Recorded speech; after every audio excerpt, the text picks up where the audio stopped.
This week in the world of sports, baseball has another scandal. The Big Ten gets some pushback. The Trojans get called out, and so much more. This is the Monday Report, starting now.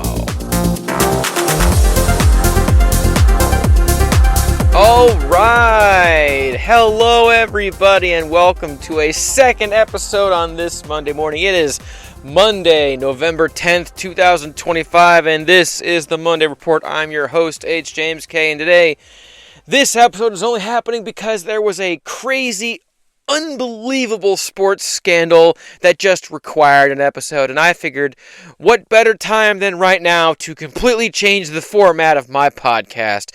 So here we are. This is pretty much how the non-college football episodes are going to work from now on.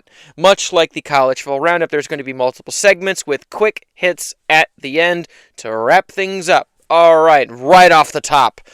The Cleveland Guardians pitchers Emmanuel Clase and Luis Ortiz have been indicted by prosecutors from the Eastern District of New York. The charges come as part of a 23-page indictment, accusing the two pitchers of rigging pitches in games so that bettors could win wagers on specific pitches. The indictment accuses the two of intentionally throwing balls on specific throws to help bettors win. Prosecutors say this scheme began in May of 2023 with Clase, but Ortiz later joined in on the scheme. Major League Baseball released a statement saying, quote, Major League Baseball contacted federal law enforcement at the outset of its investigation and has fully cooperated throughout the process. We are aware of the indictment and today's arrest, and our investigation is ongoing. End quote. Prosecutors allege that Ortiz was paid $5,000 for throwing an intentional ball on June 15th in the second inning of a game against the Seattle Mariners, while Clase was allegedly paid $5,000 for facilitating the whole thing. This allegedly happened again on June 27th during the third inning against the St. Louis Cardinals. They were each paid approximately $7,000 for making this happen. Both pitches were first pitch sliders that were well outside of the strike zone. Integrity firm IC360, who works for sportsbooks and helps with sports leagues and regulators, spotted the unusual activity on June 27th and alerted authorities accordingly. Ortiz was put on indefinite non-disciplinary suspension on July 3rd, with Emmanuel Clase being suspended in kind on July 28th. Both pitchers face up to 65 years in prison if convicted. So, what do I think of all this? Right off the top, sports betting should be fricking illegal. I'm just saying it. It should be illegal. Since we have opened this Pandora's box that just everyone can bet on thing, we're seeing more and more players just getting caught fixing games and throwing bad pitches and all of these things. And it's hurting the integrity of all sports. So far, we've had, just in the last 2 or 3 weeks, we've had an NBA scandal where players were caught not only doing fraudulent poker games with the mob, but tanking games for sports bettors. And we've had this where two pitchers were intentionally throwing balls that, can affect the outcome of a game, mind you, to help bettors win wagers. And this is on top of all of the myriad of other times where we've seen players get caught breaking rules because they either bet on a game in a team hotel, Jameson Williams, or bet on their own sport, or shouldn't have bet at all, and it's affecting the integrity of sports in general. And that's just from an athlete's perspective. When you actually take an even further step back, everyone talks about the male loneliness epidemic and how young males are getting more and more isolated. A big damn part of that is sports betting. You've got all these single guys who don't really make enough money to be sports gambling, who are addicted to sports betting, who are giving up chunks of their minuscule income betting on sports. They're all in over their head. They're addicted, but, well, they have nothing else going on in their lives, and they need the endorphin hit, so they like to sports bet. And the thing is, if you look at the advertisements for a lot of these, they talk about free bonus bets and free this, and are you a thrillionaire, and how there's all these jackpots. And what this is it's much like a dealer giving you that first hit of heroin. And, because the first one's free, because the second one's not. So what they're doing is they give you all these free bets, and you lose some, whatever, but you might win some, and you get that burst of endorphins, and you just feel awesome, and you feel like king shit. And then they say, hey, you got to start putting money. And by that time, you're so damn addicted to it that you don't even care that 25% of your income is getting flushed down the toilet so you can pay some fat cat billionaires in Vegas. And they don't care. And you can do it on you can advertise it on television, internet, everywhere. Anyone can do it on their phone, their computer. You can do it in person. It's just everywhere. Right now, ESPN has their own sports book. The NFL has a partnership. Major League Baseball, the NBA. Every major stick and ball sport has their own goddamn deal to do sports betting. I mean, I'm surprised Formula One hasn't done it, but then again, that's probably because they're an international sport, and the rules of sports betting are different all over the world. Either way, it's to the point where it is such a penetrating part of sports culture that, like, the NCAA is kicking the tires on letting players bet on sports. Student athletes who technically aren't professionals being able to bet on professional sports. It's crazy. It needs to be outlawed, honestly. You know what? Since they legalized it federally, it's been nothing but trouble. If you want to illegally bet with a bookie in Vegas over the phone like it's 2005, by all means. But this whole federal legalization where every league has their own partner and stadiums have gambling advertisements, like you're seeing like sportsbook advertisements at Ford Field, at Comerica Park, at Little Caesars Arena, it's disgusting. It's absolutely disgusting. And it should be illegal. But to be honest with you, because this country is addicted to the almighty dollar, and Congress is just on the take like everyone else, there's no way Congress is going to do what they should do and ban this crap. Instead, if anything, they're going to say, well, it's up to the individuals. Pull yourself up by your bootstraps. Stop, make yourself not addicted to gambling, even though it's everywhere and you're being bombarded with it at all times. So yeah, Congress should ban this, but they won't. But I'm hopeful that this scandal will finally push people to say, okay, this is a problem. Because right now we've had 2 scandals in less than 3 weeks. 2 major gambling scandals from 2 different sports within 3 weeks of each other. It's a problem. It's a problem. And this is on top of all the crap that the NFL is going through with all their players either betting on their own games or betting on other teams' things when they shouldn't. It's got to go. It's got to go. It just, I'm so tired of seeing it and hearing about it and being bombarded with, gamble, are you a thrillionaire, sports books, make your sporting experience better. Fuck you. That's right, I said, fuck you. If the only enjoyment you get out of sports is from gambling, you're a shallow, hollow person and you need to get help. Because sports is wonderful for the sake of the game.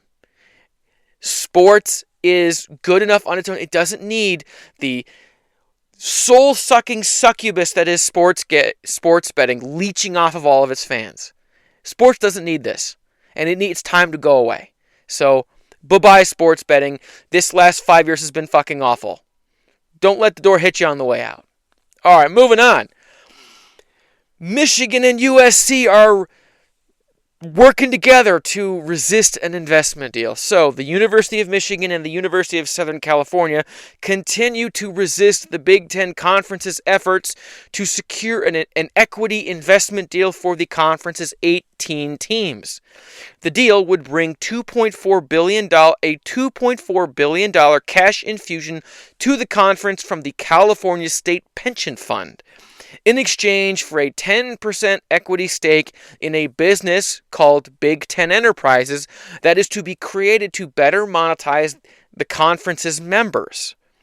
The deal would also extend the Big Ten Conference's grant of rights deal with the teams for another 10 years, taking that deal to 2046. So for those who don't know, the grant of rights is each individual team has signed their media rights over to the Big Ten Conference, who has in turn signed them over to Fox. That's what the grant of rights means.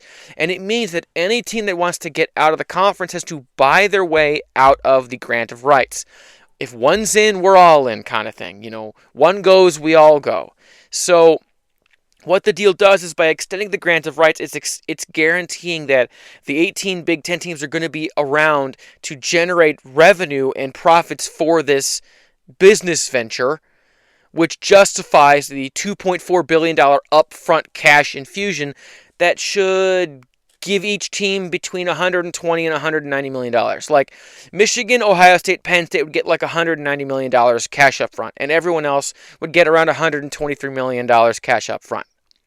Which I know sounds great, but Michigan and USC remain the sole holdouts against the deal. And I totally agree with this holdout. I think it's disgusting, but I'll get to that later. 16 of the 18 members are for it, but Michigan and USC are against it, and members of both universities' board of trustees claim this is a, quote, runaway train with very little oversight. Most of the board members from Michigan and USC have not seen the deal. There's been very few details. This thing seems to kind of just be going very quickly at the behest of Ohio State University is really pushing it, and Big Ten Commissioner Tony Petitti is the man behind this. I guess he's been working for years to get this deal kind of put together ever since the NCAA authorized these private equity investments So right now there is serious trepidation from Michigan and USC's board of trustees and their presidents and everybody, and both universities are holding out. But the Big Ten has purportedly signaled to Michigan and USC that the conference is ready and willing to go ahead with the deal without Michigan and USC's consent, potentially leaving the two universities out of the deal entirely. This would bring other challenges other than just the fact that both teams wouldn't be getting about $150 million cash infusion right up front. But other than that, without the deal, these two teams wouldn't be extending their grant of rights from 2036 to 2046, which could potentially leave Michigan and USC on the outside looking in 2036 when their version of the grant of rights would expire. And this leads to discussions of, would Michigan and USC go independent? Would they stay and just sign an extension, or how would that work? There's talk that the conference might go ahead with this deal and then give both universities between a 3 and 6 month grace period to change their mind and sign on to this deal and extend their grant of rights and everything. But it is unclear if the Big Ten is going to hold this position, and if Michigan and USC are going to maintain their positions, and if neither side is willing to budge, does this go to the courts? Is Michigan and USC going to sue for this? Because there's no way the conference can force this on the two teams and basically just say, well, you're either going to leave, stay and take it, or stay and be on the outside with an unfair disadvantage. So I don't know where this goes. Personally, I think this is god-awful, and I support Michigan and USC 100% of the way in trying to resist this equity deal. I think private equity getting into college football is going to be the worst thing. The last thing I want is for someone to be coming in saying how Michigan can be better monetizing their team. And the dirty little secret in this whole mess is what this is teams like Minnesota, Rutgers, Purdue, Northwestern, all the little minnow teams that nobody cares about, that aren't competitive in the Big Ten. The teams that the Big Ten could live without, all of those teams. What this is the way for them to tie themselves to the 5 major programs in the Big Ten that anyone actually gives a shit about. Michigan, Ohio State, Penn State, USC, and Oregon. It's a way to make sure that those 5 teams don't go and join a whole bunch of SEC teams and form some crazy super league that has all the good teams that anyone cares about, leaving all the minnows that no one cares about in the dust. That's all this is. This is just a way for the small teams to tie their wagons to the big teams and prevent the big teams from going anywhere and fulfilling this super league idea that's been kind of floating around in the ether for the last, 3 years. That's all this is. Don't get it twisted, ladies and gentlemen. All of this is a way for the small teams of the Big Ten to try to force the big teams to not leave. Because everyone knows that if things keep going the way they're going, what's going to happen is the top, third of every Power 4 conference is going to say, yeah, we don't need everyone else. Bye-bye. And they're going to go form their own big. You're going to get Florida State, Miami, Clemson, Michigan, Ohio State, Penn State, USC, Oregon, Bama, Georgia, Florida, Texas, Oklahoma, from the Big 12, you'd get maybe Arizona State, Texas Tech, BYU, some of those kind of teams. And you'd get like 20 teams who would go off on their own and say, screw you to all the others, and they're going to have their own popular thing that would have better matchups and a better product on field and more money and better players, and just leave everyone else behind. That's what this ultimately comes down to. It has nothing else to do than greed and fear of the unknown. Greed and fear. That's all it is. So I think Michigan and USC should tell the Big Ten to go fuck themselves and sue this to the bitter end. Do whatever you have got to do to keep this deal from going away, because this is poison.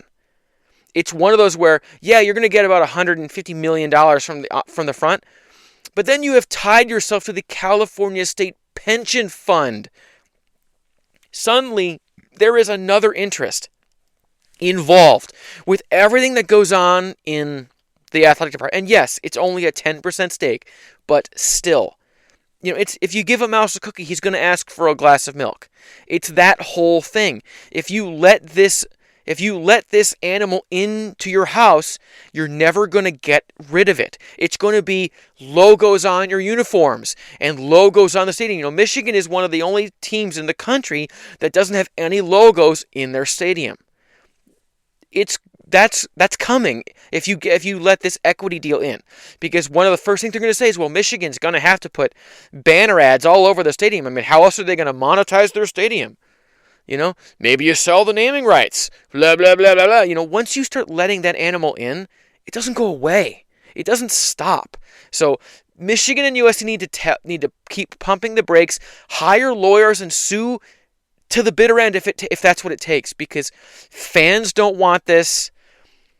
Purists shouldn't want this. Universities should hate this. But of course, short-sighted bureaucrats who are only thinking about the bottom line are like, oh, well, it's free money. Who cares?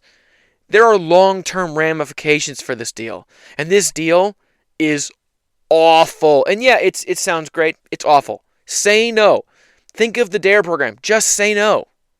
So, I hope this deal goes up in smoke. And I hope that every other Big Ten team is pissed at Michigan and USC. That's what I hope. Because this is what the Big Ten Conference doesn't understand. Michigan and USC could go independent and make more money on their media deal tomorrow.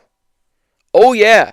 You don't think that ESPN would love to pay Michigan $100 million to broadcast their games exclusively? Yeah, they would.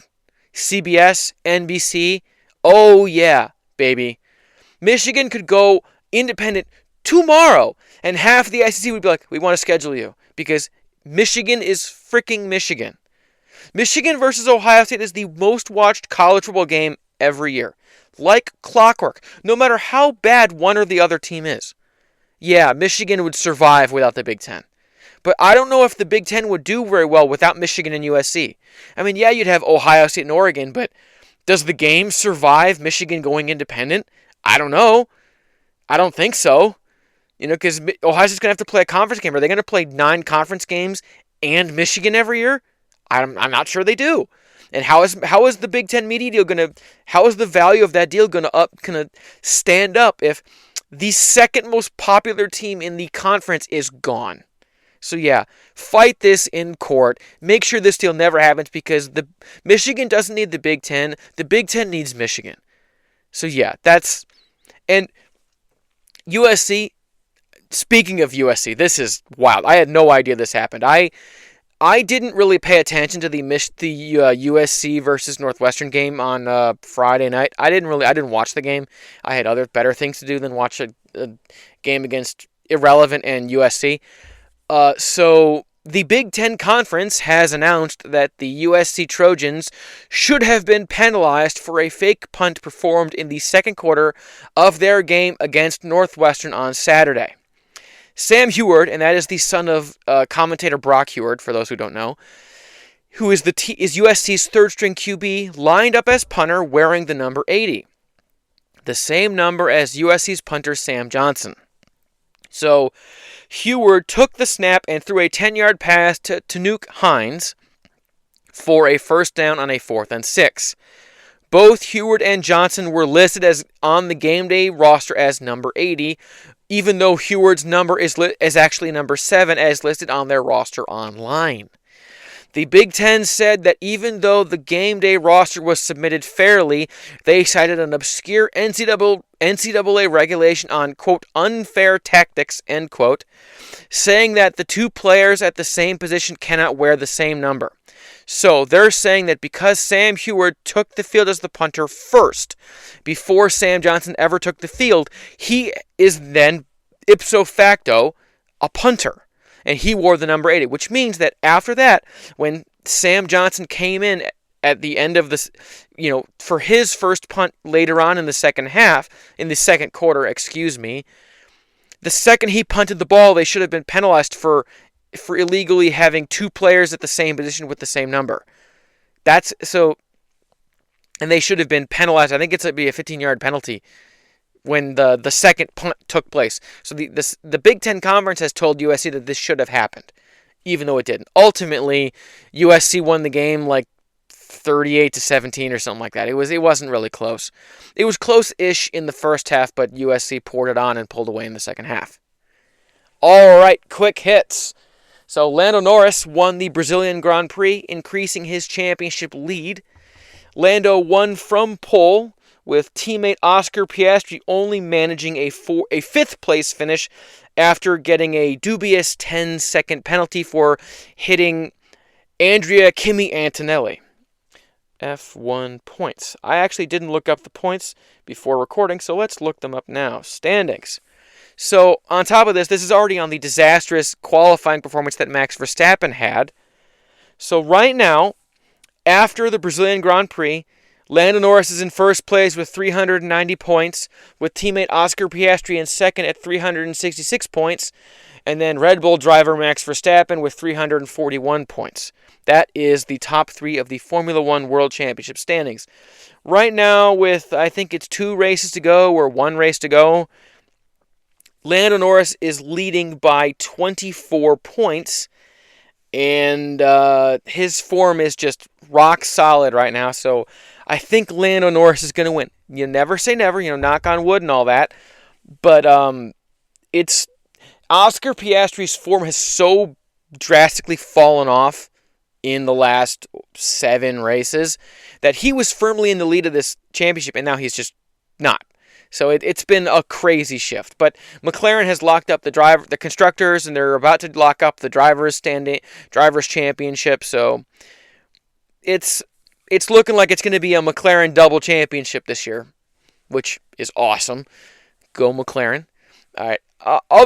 Other news, former NFL Commissioner Paul Tagliabue died at age 84. The cause of death was apparently heart failure complicated by heart disease. Sorry. For some reason my brain was like Parkinson's, but that wasn't right. Tagliabue served as the NFL commissioner from 1989 to 2006 when Roger Goodell took over. He oversaw 17 seasons as the commissioner of the NFL. During his stewardship of the league, a majority of the NFL teams increased in value almost tenfold during his tenure. Tenfold. And by the time he left, over half of all teams were either building a new stadium or playing in a new stadium. He was inducted into the Pro Football Hall of Fame in 2020. And last up, the Dallas Cowboys. It has come out that the Dallas Cowboys included a poison pill in the Micah Parsons trade back in August. I think it was August. Yeah, August or early September. Adam Schefter, according to NFL insider Adam Schefter, the Dallas Cowboys included a quote, poison pill, end quote, in the Micah Parsons trade that states that if Green Bay traded Parsons to the Philadelphia Eagles, who are in the NFC East with Dallas, then Green Bay would owe Dallas their 2028 first-round draft pick. Which means that Micah ain't going anywhere for at least the next several years. So that's interesting. That doesn't make the trade any smarter, but it's certainly a thing that happened, you know? It's still the dumbest trade in the history of football, but well, it's not, because the Emmitt Smith trade is up there. But that was a dumb trade for, like, you know, we'll give you 7 draft picks for Emmitt Smith. It's like, yeah, you're dumb. But either way, it's an interesting development. Adam Schefter reported this morning, and it's like, interesting. Never really heard of a poison pill deal kind of thing in NFL trades, but I guess with Jerry Jones, you know, life is like a box of chocolates. You don't know what you're going to get. Alrighty. So for those of you listening on Apple Podcasts and everywhere else that podcasts are available, thank you. Please consider liking, subscribing if you can, following if you can, leave a review. For those of you watching on YouTube, thank you, and thank you. Like, comment, subscribe, hit the bell icon, and leave a comment to help feed the algorithm so we can keep this channel and this podcast growing. Next week, the College Football Roundup is going to continue, and if there's any other earth-shattering news, you'll get another episode of the Monday Report. So, my name is H. James K. Thank y'all for tuning in. Until next time.